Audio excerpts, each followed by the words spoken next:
Oh, goodness.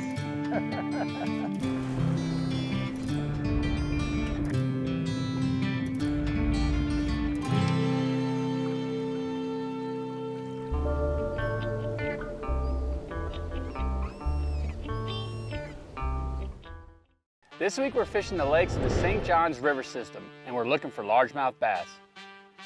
Although a majority of the fishing that we do in real time is in saltwater, Florida is really known for its largemouth bass fishery. There's tons of lakes in Florida, and top quality areas that hold giant largemouth bass. This week we're fishing with Monty Goodman. This guy has the bass dialed in. This is what he does, He fishes for bass full-time, tournaments, charters, and I've been talking to him about putting this show together. And it's difficult, you try to plan these things out weeks in advance, and you never really know what the weather's gonna do. So we set a date, we agreed upon a lake to fish, and we headed out, and I was hopeful to catch a big bass. What a beautiful morning. First thing, Monty Goodman, what do you got planned for us? Well, I'm hoping with as calm as it is today that we get some good topwater action. Hopefully that lasts throughout the day. It tends to happen on these St. Johns River lakes this time of year. So we're just gonna go out here and give it our best shot. And if we have to, we'll get out the flipping sticks and go punching. All right, well, this Triton normally sees salt water. It doesn't have too much sweet water exposure, so bear with me. My bait casting experience is not, it's limited. So bear with me, but they got some big bass out here, right? That's our target. Absolutely, absolutely. We didn't go a couple hundred yards, Monty. You got me tearing up my boat. Yeah. What is this? I thought we were looking for a lake. Well, we got a nice mix of water lettuce and water hyacinth here. It's a never-ending battle to keep this stuff under control, but hey, if you want to catch the big ones, you got to be willing to take a chance, right? Test the Merc today. Talking with Monty, I really wanted to try to get on a topwater bite, and he was hopeful that would could take place, but just like with any type of fishing, we were prepared to to throw the tackle box at him. And he says that's really important. That's what you have to do when you're targeting bass. Every day is different, and your techniques, you cannot be stagnant and just sticking to one type of technique, because often, your one way of doing it's just not gonna work. So what are we gonna start with here? What's our best bet? We're gonna start off with a couple of these Missouri topwaters. Maybe you on the prop bait, and I'll try this walking bait and try and figure out which one they're liking better this morning and go from there. Topwater first thing, huh? You say they'll eat it all day though, sometimes out here. Absolutely. Some days it's even better on up in the middle of the day. God, and you know what? This nice calm water, this morning sun's just coming up. It's gonna be gorgeous, seeing them explode on this. It sure is. I hope they're biting today. A lot of bait working already, I see. I hear shotgun blasts in the background. It's duck hunting? Yes, yeah. Duck hunting's popular this time of the year, airboats. Pretty neat. The Triton's a little out of place, but she'll catch him. She'll do fine. There are so many different ways and techniques to fish for largemouth bass, and you can see why it's the most popular fish in all of the United States to fish for. It's plentiful. You don't need a boat to get to them. You can fish from shore, and like I said, you can fish shorelines, you can fish docks, rock piles, weed beds. There's so many different ways and different types of techniques to target these fish. So we're throwing these topwaters this morning, but there's so many different ways that you can target these bass, right? That's what's kind of so cool about them. Yeah, it really is. There's 100 ways literally that you can catch these fish, and problem is most days it's only one or two ways that they're going to go for it, and you just gotta figure out what that is that given day. That's what makes bass fishing such a challenge. That's crazy. You would think the same techniques, day after day, but one day they like one bait, and another day they like another bait. Yeah, and sometimes it can even be worse than that. It can be a particular color that turns them on, and other days they won't touch that color. The topwater bite was tough. We put some time into it, tried a bunch of different lures, prop baits, walk the dog type of baits, frogs. It just was not happening with the topwaters. So we switched techniques now. Look how pretty that is. Yeah, we're going punching. We're gonna try and flip through some of these hyacinth and pennywort mats here and see if we can find somebody hanging out underneath them. So we want to throw it right up on the edge, a little into it? Yeah, you want to get over in it. If you see a big hole way back in it, by all means, don't be afraid. Pitch it in there, and if you feel him hit it. What are you going to feel? You're going to feel him pick it up? Yeah, sometimes you'll just feel dead weight. Other times you'll feel the bite. And at that point, you just pull and reel. Penny ward. There he is. Now there, George. That's how you do it. That's about the little tick. That's how you do it. How cool is that? Saw that little kind of change in grass right there, and I threw it right in that little tiny hole. There he was. Sorry. All right, nice fish, man. Nice, decent little fish. First one of the morning. Topwater bite wasn't happening quite yet, so we switched back over and just punching through this grass. And I'm using like 1.5 ounce weight, right? Yes. It's crazy. 1.5 ounces, yeah. You wouldn't think you had to throw something so heavy, but you do to get through that grass. I threw it through that grass, it fell. As soon as it fell, I felt a tick, boom. Got a fish, nice. Very good. Pretty. He's just sitting there. Oh, that's so much fun. That is so much fun. Real-Time Florida Sportsman is brought to you by Eagle Claw Trocar, the sharpest fish hooks in the world.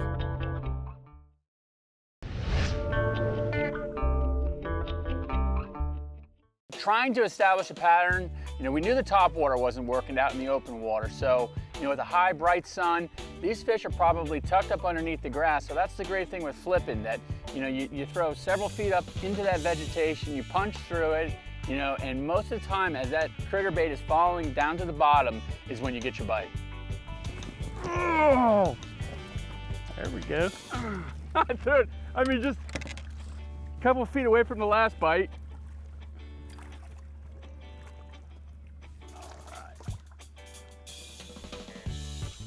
Do you get an area where you get a lot the same size typically, or? You can, but every day is different. Sometimes that's what you're catching. Other days, you might catch one of these, and your next 2 or 3 casts, you might catch the biggest bass of your life. You just never know. That's what makes it so much fun. And I tell you, it's hard to explain to people if they've not done it. When you're just thrown in that grass and you get that thing to punch through that grass, and you just feel that pickup where it just kind of that one tick where he just kind of swats at and eats it.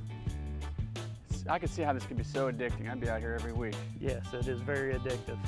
The weather is perfect for Chamber of Commerce, but as far as fishing goes, these bright, sunny days aren't always the best for fishing.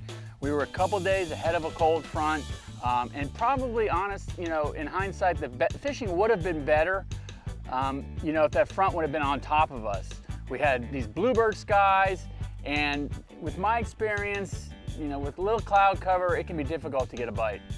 Seems like we're just, like you said, you have to get out here and establish a pattern, and it's just so important in any kind of fishing, right? Is just to figure out what's working that day, and absolutely. Can't be afraid to kind of switch things up. Don't stick to one thing.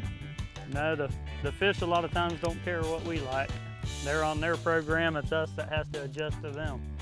That's true. You get something that you're comfortable with, and you want to stick with it and stick with it. And we were throwing that topwater plug probably for an hour and not getting bit. And as soon as you switch over and do something different, and you start getting bites.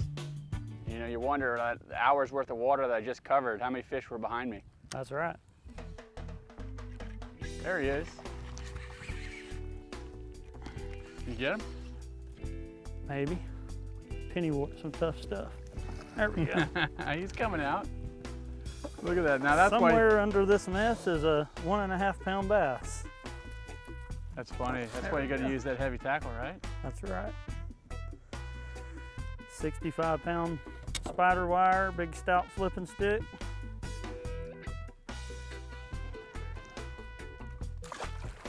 Flipping's fun. That's that's the quintessential thing for bass fishing in my mind, is to get the 50-pound braid and a flipping stick. And it was interesting. We're using 1.5 ounce weights to punch through this grass, but it's a lot of fun. You're really honing your skills at casting, and when you get the bite, you know it. Got him. God, how far back was he? Yeah, he was back there a ways. So you sometimes more than one? Absolutely. God, you got him out of that thickest of stuff there. So how long you been fishing these waters, Monty? You grew up around here or what?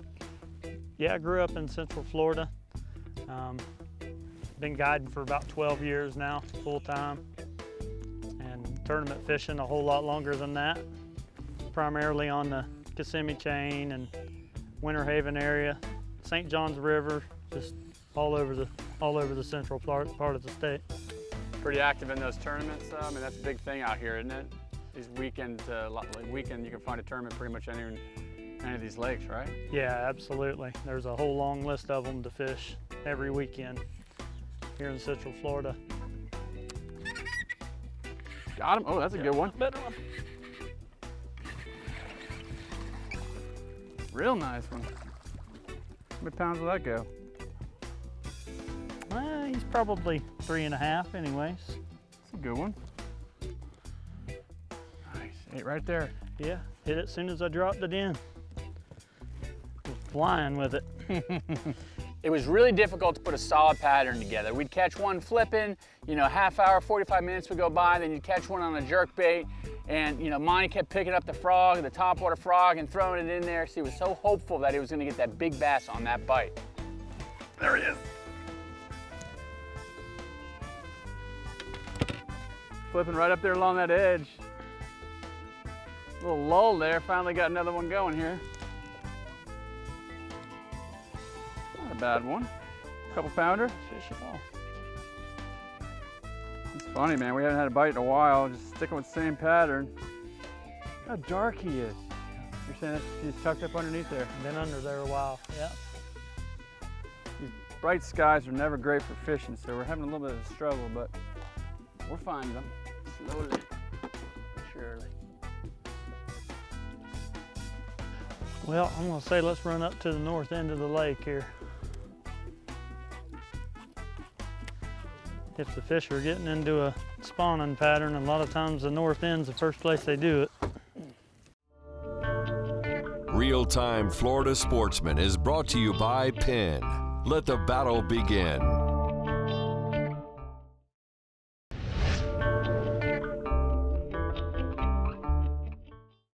Monty has a reputation of being one of the best bass fishermen in this area, and I know it, and his tournament standings show it.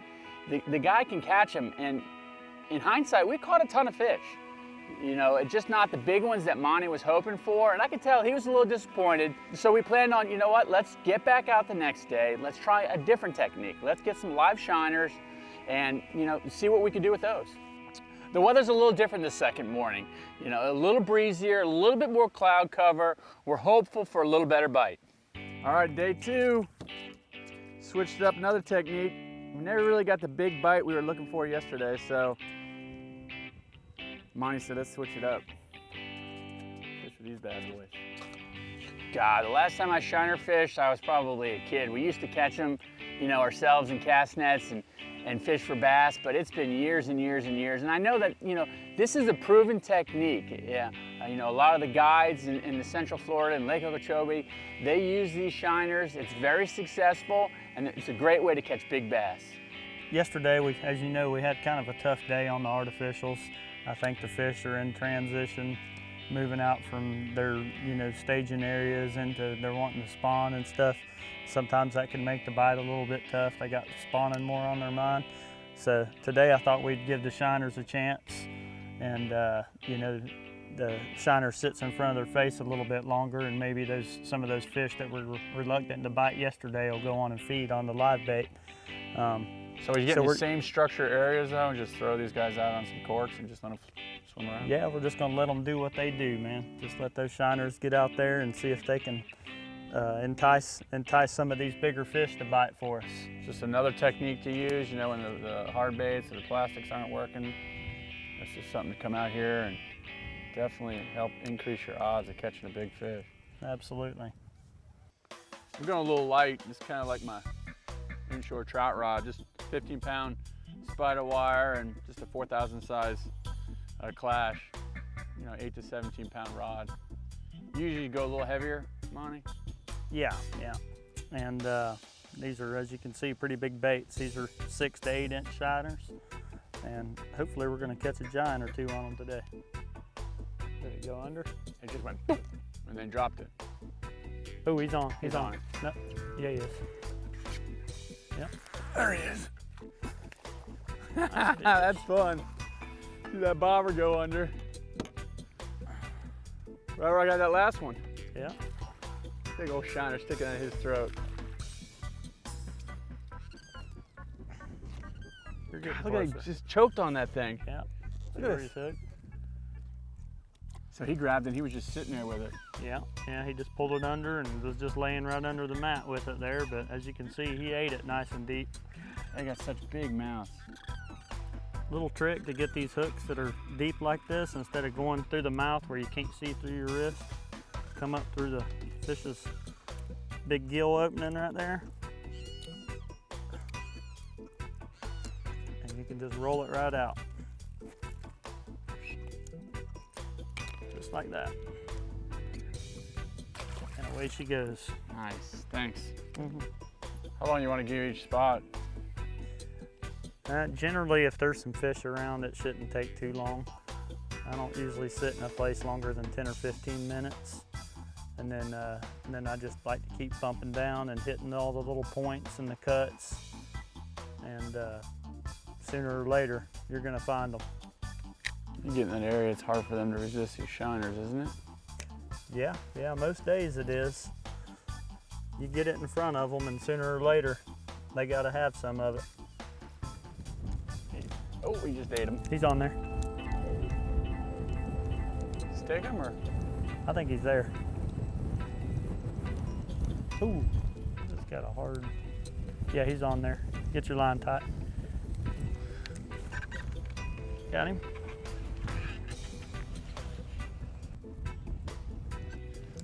Little guy. Yeah. He ate that shiner though, didn't he? That was pretty funny. He was chasing that shiner around. Even with that the shiner bite today, which usually is red hot, it's just tough. I don't know what it is. Weather, something's up with the lake. It's really warm out for December. We're honestly struggling for the big bite, but getting some small ones.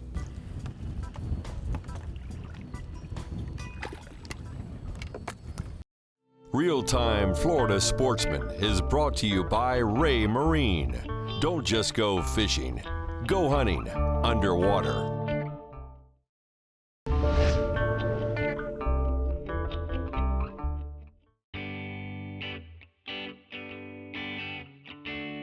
Out here bass fishing, we covered a lot of water, utilized a lot of different techniques, and it's really important that when you get into an area to stop, slow down, and really concentrate. I mean, it could be just one point where a whole school of fish are holding. So it's really, you can run along on the trolling motor, but without having the ability of the power pole just to stop, stick it down, and fish an area effectively and thoroughly, you're really gonna miss out on a lot of fish. So I cannot stress to you enough the importance of just slowing down.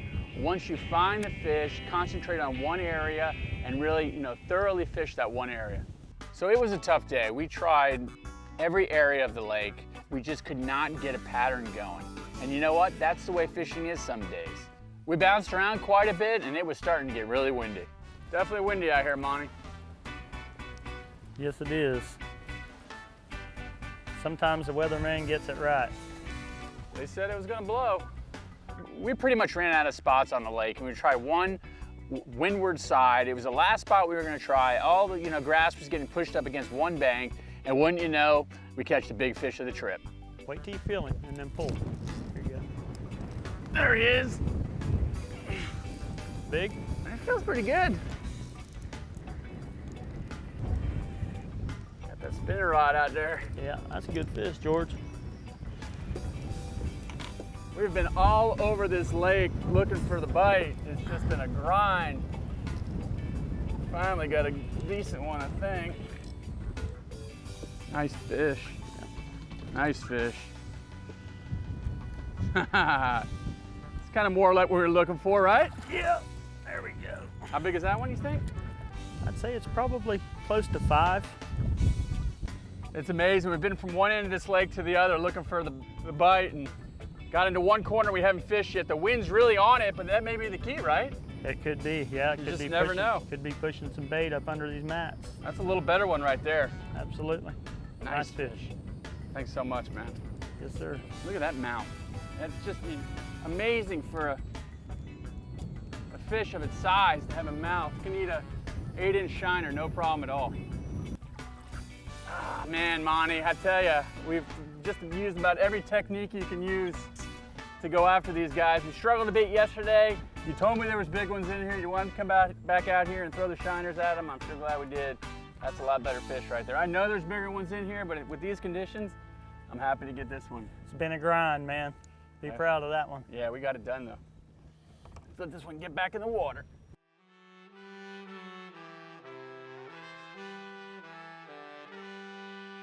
My experience of bass fishing is pretty limited, but I know that there's more to it than it looks. And I really witnessed it firsthand on this trip with Monty, which pretty much tried every technique in every different area of this lake to fish. And you know what? When you catch him, I think that's what's so rewarding about bass fishing.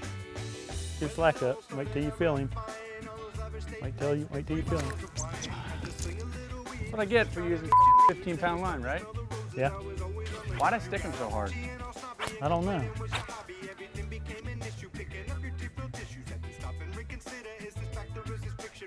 Huh? Monty said there's big fish here. You didn't lie. There you go.